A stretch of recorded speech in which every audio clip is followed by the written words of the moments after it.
So, how do we help our teams reach their full potential without burning out? My name is Chester Elton. I'm here with my wonderful friend and co-author, Adrian Gostick. Well, thank you, Chess. Yeah, we all know it's a delicate balancing act to generate better performance from your team. To retain talent, all without inducing higher levels of stress and anxiety. That's what we're going to examine today. We hope the time you spend with us will help reduce the stigma of anxiety at work and in your personal life. And with us today is our dear friend, Bob Glazier. Bob is the founder and CEO of Acceleration Partners and the co-founder and chairman of Brand Cycle. He is a serial entrepreneur, and Bob has a passion for helping individuals and organizations build their capacity to elevate. His new book is Elevate Your Team and was published March 7th of this year. Bob shares his ideas and insights via Friday Forward, a popular weekly inspirational newsletter that reaches more than 200,000 people. One is me. Actually, I love your newsletter, Bob. And he is also the host of the Elevate podcast. Bob, we're delighted to have you on our humble podcast. Welcome to the show. Thank you. Maybe I should just call it a Bobcast. I like that. Yeah. It's a little too self-oriented. Hey, I only have people named Bob on. No, I like you because one of the great things about your newsletter is that when it comes in, it's not only great, but I also know it's Friday, so it's always a good day. So yeah. Hey, so start us out. Talk a little bit about some of the ideas from your new book. You talk about capacity building, and in different ways. You talk about spiritual to emotional to physical. So walk us through this idea and why leaders today, after all that we've been through, need to be capacity builders. Yeah, so I took the same framework from Elevate, and I talk a little bit in the opening book about how realizing, kind of having this epiphany, because I was struggling with a work problem and realized I had sort of already developed this framework of spiritual, intellectual, physical, and capacity. How do we make ourselves better holistically and our people better holistically and get the work benefit of that and then get the benefit outside of work? And I know a lot of people really kind of embrace that from Elevate and have thought a lot about that as a leadership development kind of framework. And that was how it was sort of identified. It's interesting because timing, sometimes timing is everything. If I had written this book 2 years ago, I wonder, if the reaction might have been different. But, we're looking at a world now where we're coming off this kind of steroid era of growth infused by a lot of free money, which I just don't think is coming back. We're 2 to 3 years into a pandemic and people are kind of just tired and burned out. And what I see is a lot of companies are actually playing defense. 2023 is not about plan for the best. It's plan for the worst and hope for the best and try to get through it. And I think we all know that organizations and people have to grow, but I think a result of those things, people like growth is kind of a dirty word right now. If someone came in and Elon Musk, tried this a little bit with, hey, we're going to work super hard, and then a quarter of the people quit the next day, but came in and said, we're going to grow 300% next year. I think people would be like, oh God, please, no. And that's because this growth has felt like a little win-lose. It's a little, the analogy I use, which again seems ridiculous, is some of the growth companies, it just didn't matter how many people were destroyed in the process or replaced of getting to the growth objective.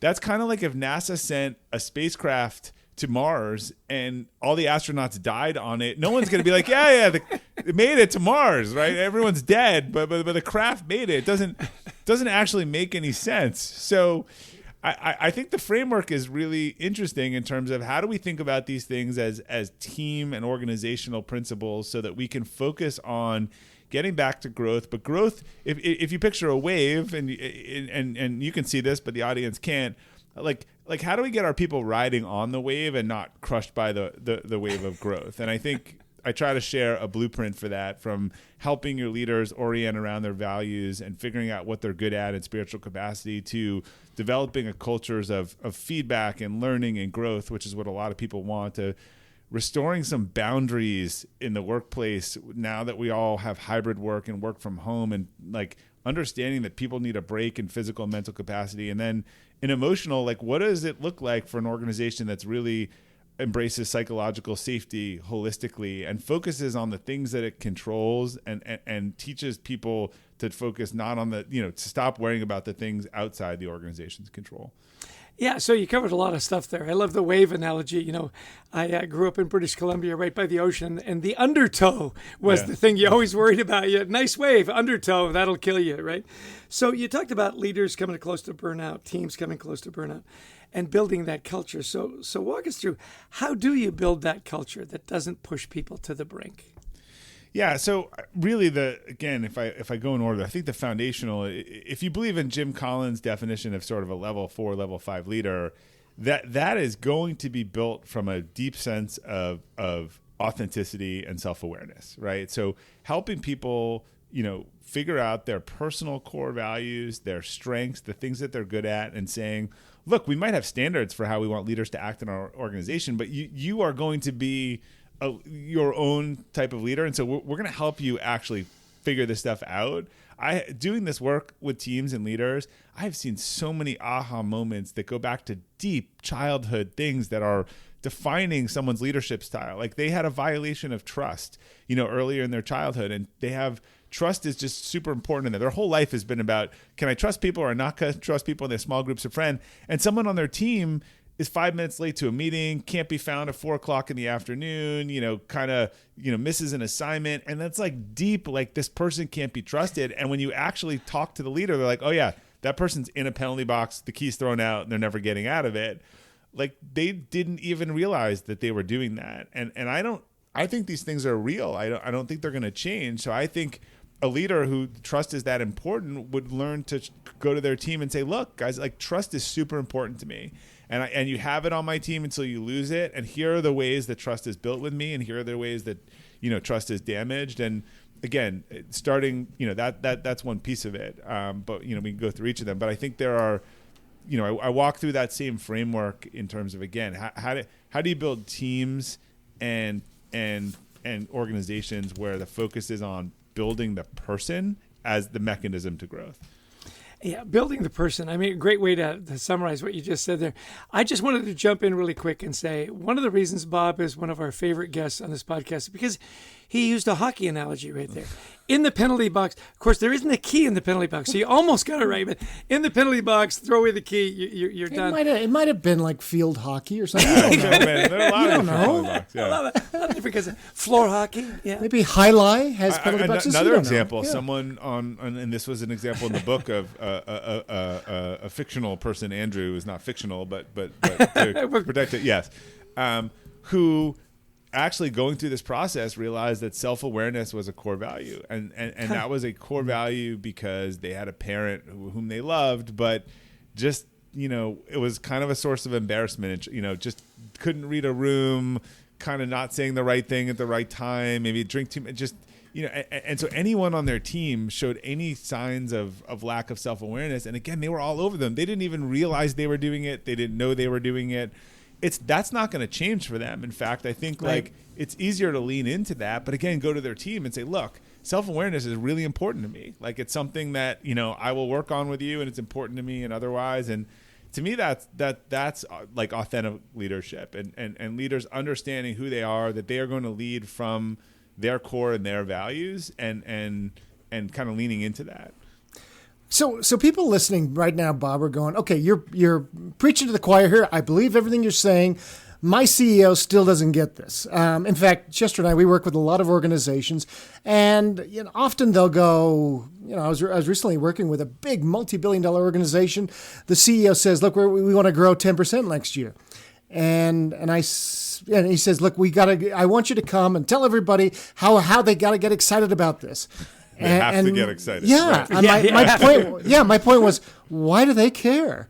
And it's funny, the HR person told me after the call, she says, nobody's ever asked him that. Why would everybody else care? So we know obvious. Why you care. It's so obvious when I hear that. You say that. It's the first thing I think of. So what do we do if my boss doesn't get it, but I'm getting lots of pressure? Yeah, look, there's certain things that really have to come from the top down, and that I think it's really hard. I think a lot of the practices in this book really can become the culture of a team, or thinking about, again, as a team leader, how do you build your leaders? How do you create psychological safety within your team? How do you create some like space back, for teams that are, and so they feel like they have a life outside of work. I think all of those things actually can be done on the team level. I think they're better if it's at the organizational level, but yeah, eventually people need to understand why it matters to them. I always say, like, if you really want to get excited about people growing, 30% profit this year, like, have a profit sharing pool, or doubling the value of your company, make sure they have a lot of equity. Again, back to Elon Musk, I think one of the reasons why the playbook didn't work was like, look, we're not putting anything on the moon. We're not building cool new cars. Like, what are we getting excited about? Making you more money? Like, like, you're the richest guy in the world. It's not fundamentally interesting to us. So, this goes into some of my other books, but I think you need to have a compelling vision for the team. You need to have values and why people want to be part of it. Some of this work, though, this is the ultimate. I hate the word win-win because it's so trite. I wish someone could replace maybe mutually beneficial outcomes, which sounds boring and super beneficial. But a lot of what I'm talking about in this book are things that really benefit the company and the individual at the same time. And so I think that does solve a lot of the what's in it for you. Like, we're really going to work on these things, like, because our organization needs it. But I think it's really cool when people, Chester and I were talking, before the show, it is not like someone has terrible sleeping habits, is exhausted, horrible with money, short-tempered, and they show up at work and all of those things aren't true, right? So, and now they don't even have to walk to the office and get dressed and be a different person. They're just logging on. So a lot of these things around productivity, schedule, healthy behaviors and habits, and I think people can become better spouse, parents. Like, I think these issues are probably if you're horrible at prioritization, you're probably really bad at that in your whole life. If your morning routine is waking up and watching the news until you like feel horrible about yourself, like that impacts there's no way that doesn't impact your work day and your personal day at the same time. Yeah, what you put in your brain first thing in the morning really is it's important. Like food, yeah. Yeah, absolutely. So you talked about psychological safety. We talk a lot about, mental safety. Yeah. And how that influences cultures as well. So in other words, why should leaders care more about the effect that they're having on their people's well-being? You talked about that a little bit. Tie it up for us that really that immediate supervisor, that manager, that has a huge impact on people's well-being and their mental safety, isn't it? But by the way, talking about mental health and all this stuff in the workplace and then having horrible leaders who damage people's mental health is completely incongruous. So let's get into some very specific examples. The behavior that not what you say, the behavior that you model as a leader is what people do. So if I say I'm going on vacation and you get my out of office and it says, hey, I'm on vacation with my family this week. If you need me, call me, text me, email me, reach me. I'm available, whatever you need. Like, and I'm the CEO of the organization. That sends a clear message to everyone else that a vacation is not a vacation and you are expected to be available. There was another email I saw from someone who managed a venture fund who said, I'm going on vacation this week. This time is really important to my family. If it's a real emergency, text my wife and she'll know how to reach me or email me at interruptmyvacation@firstround.com. So I love it. That's a leader who's signaling to their team that, like, your time off is your time off. And again, I believe, and I think the data would show that people working like crazy and not having a break, they're going to be more exhausted. Like, they're not as good. So like, restore that separation. Similarly, super easy tactic, talk about it in the book. For the last 5 years, I have used delay delivery on emails, most of the emails that I send out of work hours, particularly if they are to people, and I don't mean this pejoratively, but subordinate in the organization. Because I think if the CEO sends a junior person an email on a Saturday, like, they feel a need to respond, right? So anything that I send on the weekend, or if I want to delete my emails out on a Saturday morning, it all goes out at 8 or 9 a.m. on Monday morning. The upside of that is that I can be sound asleep at 8 a.m. on Monday morning, and I look like I'm cranking away productivity. But I think people, they appreciate that. They appreciate a little bit of, like, this isn't urgent. It's all the time. I have always believed that employees that have healthy lives outside of work, that are training for events and marathon, like, anyone tells me they're training for a marathon, a triathlon, I'm like, awesome. Like, how is their performance not going to be better? Like, from getting themselves into that sort of mental and physical kind of state. So I think we need to restore some boundaries. Like, the data is clear that since people started working from home, the boundaries have gone to bleep. And I think it's making people tired and anxious, and you have a Pavlovian thing. If your boss always emails you at 11 o'clock, then you're waiting at 11 o'clock to see that email before you go to bed. Right. Absolutely. And I've been telling Chester to get ready for a triathlon, but he just won't, because he will perform better. I know that. Yeah. Hey, Bob, how do people learn more about you and your work? Where would you send them?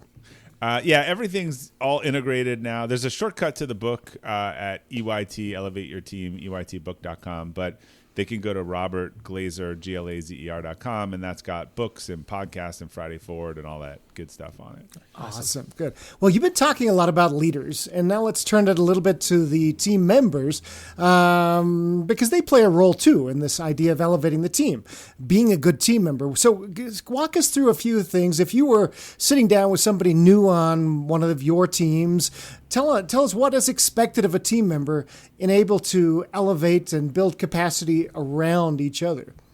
Yeah, look, I think they need to do their part, particularly around learning about, if you create a culture that's psychologically safe, then you want to speak up, right? They need to create the separation. Look, one of the reasons why a lot of people can't take a vacation is because they've created everything to go through them.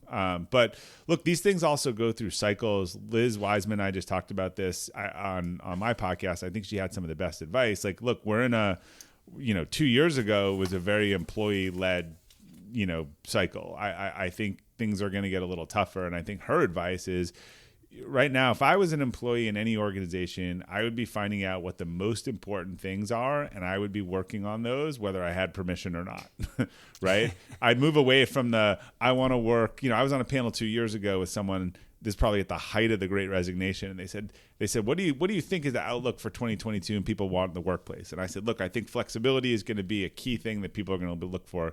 But our culture has always been flexibility plus accountability, not one and the other. And a woman on the panel said, I think people want to work when they want, on what they want, and how they want. And I couldn't leave that alone. I had to come back to that. I was like, then I think those people should go start their own business or go work in the gig economy, because being part of a team, how does that work on a basketball team? Does someone walk into Duke and say, I want to shoot when I want, or being part of a team requires some sacrifices. And I understand when supply and demand gets out of whack, people kind of flex their power. But right now, as an employee, I would be making sure I was focused on the most important things, not the thing I think I'm entitled to do. Excellent. So what advice do you have for leaders who think they don't have time or the resources to implement good practices in mental health at work? What do you say to them?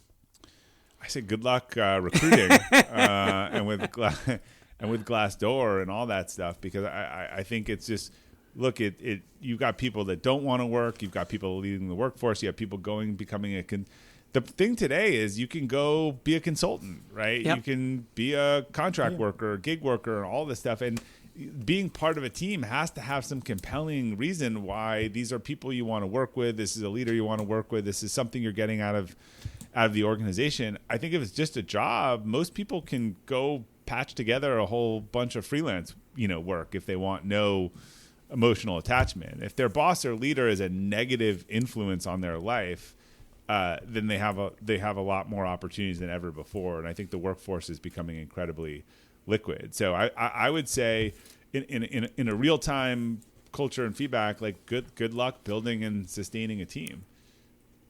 So I want to know if you live what you preach, Bob. So we're always interested I'm a total hypocrite. in the self-care tactics of people like you who are very successful and you've got lots going on. So walk us through a few practices you found that help you elevate in your life. Yeah, I've talked about this in the book, but very consciously focused on sort of a morning routine. I built this kind of thing called a whole life dashboard a few years ago, which hundreds of people, thousands of people have downloaded.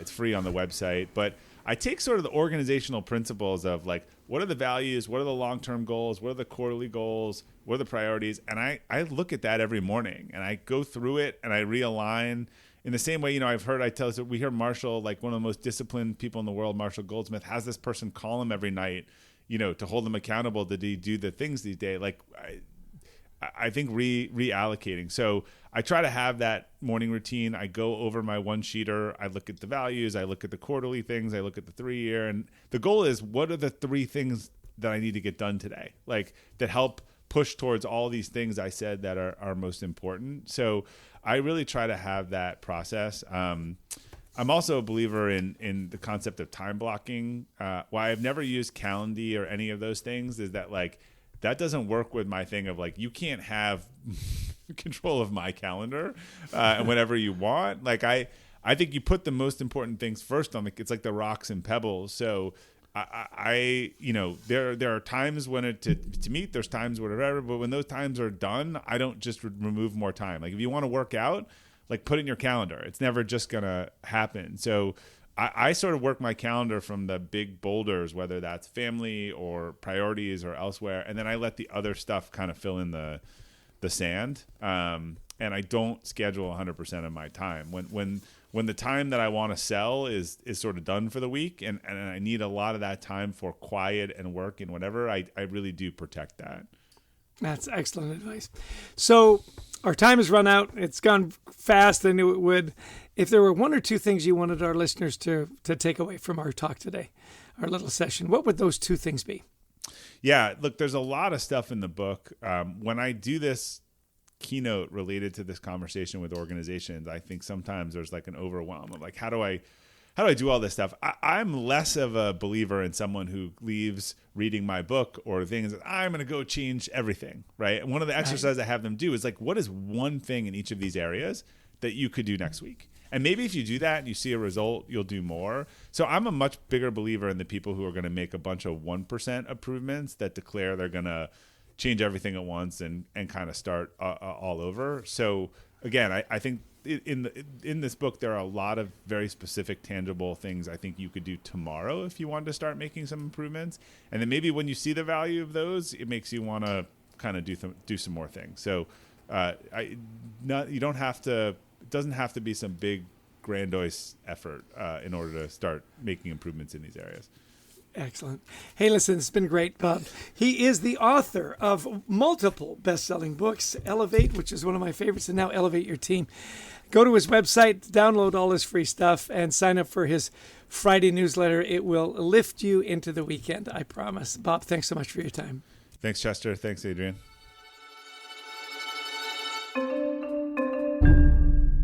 Well, Chess, that was a great podcast. Podcast. Hey, some great stuff. Let's kind of take this apart a little bit and see what we learned. First off, I think just this analysis, somebody coming out and talking about the steroid growth that we've had, is people are now, this great reassessment, as you call it, we've had over the last couple of years, people are saying, well, why do I care to make you and the shareholders a little richer? What's in this for me? So, are we building each other? Then we're going to build the company. So that's just a different way of thinking about things. Yeah, even when you said, why should I care? That's a great question, right? And then his analogy of we got the spaceship to Mars. All the astronauts are dead. we got the spaceship to like why would I do that? He talked about trust, which I thought was so interesting. That level 4, level 5 leader. And getting back to your core values, what are your core values and how does that trigger things in the workplace around trust, about, feeling comfortable with people, reliability, and really stuck out to me. My favorite part of the interview, though, was that he said, the leader said, it's not just what you say, it's what you do. Yeah. And if you're a leader and you say, I'm on vacation, you can get a hold of me here, here, and here. Yeah. Is he really on vacation? To the guy who says, if you really need to here's my wife's cell phone number, text her, and she'll let you know what the deal is. I'm going to use that. That is beyond genius. I think that is genius. Yeah, no, I love that. So terrific stuff, too. And then I think, getting to this idea, Bob gave a lot of information on what leaders can do. In our book, Anxiety at Work, it was for leaders.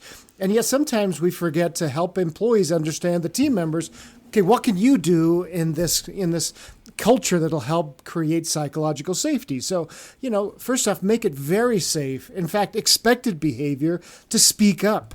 Don't hoard information. So many times we can't go on vacation because I'm the only one who knows how to do this. Right. That shouldn't go on, right? And I love this idea of find out what the most important thing is and then do that, even if you're not supposed to. Right. That he said, look, we've always had flexibility with accountability. Yeah. And his analogy of the shift from people want to do what they want to do from where they want to do it. And he says, how would that work on a basketball team? And it's kind of funny that, Kyrie Irving actually tried to do that with the Brooklyn Nets, and it didn't work, and it caused incredible dysfunction. So great analogy there. My last takeaway is he's a big fan of time blocking. Whether it's for family or, just taking a break during the day, and make sure that you make time for yourself and that you don't burn out, and make sure your people are developing in their personal lives, because I love it when I hear somebody's training for a marathon. Yeah. How is that not going to make them a better employee? Yeah. So, that whole life approach that he does so well. I love learning from Bob Glazer. He's just so clever, so succinct. And he's funny. And there's no guile with Bob. Right. He just tells you as it is. He's going to tell you if you've got asparagus in your teeth. And he does that, so well. So we want to thank Bob for being on the show today. For all of you who've listened in, to our producer, Brent Klein, to Christy Lawrence, who helps us find amazing guests like Bob Glazer. If you like the podcast, please share it. And we'd also love you to visit our website, thecultureworks.com, for a bunch of free resources. Yeah, and buy our books, Anxiety at Work and Leading with Gratitude. We'd love to have those in your hands as well. And we love speaking to audiences all around the world, whether it's in person or virtual. I think we've presented like 45 different countries at this point. So give us a call. We'd like to talk to you and your people, whether it's culture, emotional and anxiety at work, gratitude, and building great teams. Well, as always, thank you so much for tuning in. We so value your time, that you would take the time to spend it with us. So, Adrian, bring us home. Well, thanks everybody for joining us today. And until next time, we wish you the best of mental health.